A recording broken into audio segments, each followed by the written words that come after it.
ससुराल में कदम रखते ही जहर की जिंदगी जैसे एक अंधेरे कुएं में धकेल दी जाती है। नाजिमा पहले दिन से ही उसे अपना दुश्मन मानने लगती है। ऊपर से वह मीठा बोलती है, लेकिन अंदर ही अंदर वह जहर को तोड़ने की हर कोशिश करती है।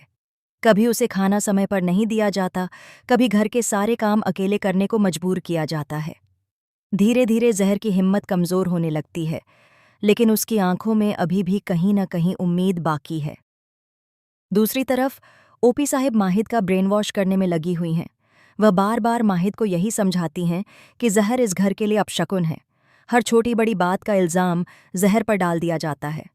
माहिद भी धीरे धीरे उनकी बातों में आने लगता है। वह भूलने लगता है कि कभी उसने जहर से मोहब्बत की थी। अब उसके दिल में सिर्फ गुस्सा और शक बचता है। इसी बीच माही के दोबारा निकाह की बात घर में उठने लगती है। नाजिमा चुपचाप अपनी चाल चल रही होती है। वह सबके सामने खुद को मासूम और समझदार दिखाती है, लेकिन असल में वह इस निकाह को किसी भी कीमत पर करवाना चाहती है। उसे पता है कि अगर वह इस घर की बहू बन गई तो फिर उसका राज हमेशा चलेगा। खरस टीवी के शो शहर होने को है कि आने वाले एपिसोड में माहौल और भी ज्यादा भारी होने वाला है। शहर की हरकतों को बढ़ा चढ़ाकर लोगों के सामने दिखाया जाएगा। मोहल्ले में बातें बनने लगेंगी, लोग उंगली उठाने लगेंगे, बदनामी का बोझ पूरे परिवार पर पड़ने लगेगा। माहिद गुस्से में एक बड़ा फैसला ले लेता है। वह कसम खाता है कि शहर को जिंदगी भर घर में नजरबंद करके रखा जाएगा। उसके लिए घर ही जेल बन जाएगा।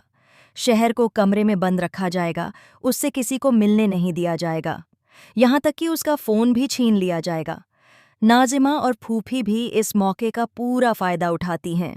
दोनों मिलकर शहर पर एक के बाद एक जुल्म करती हैं। कभी उसे ताने दिए जाते हैं, कभी उसे मानसिक तौर पर तोड़ा जाता है। शहर धीरे धीरे अंदर से टूटने लगती है। उसकी हिम्मत जवाब देने लगती है।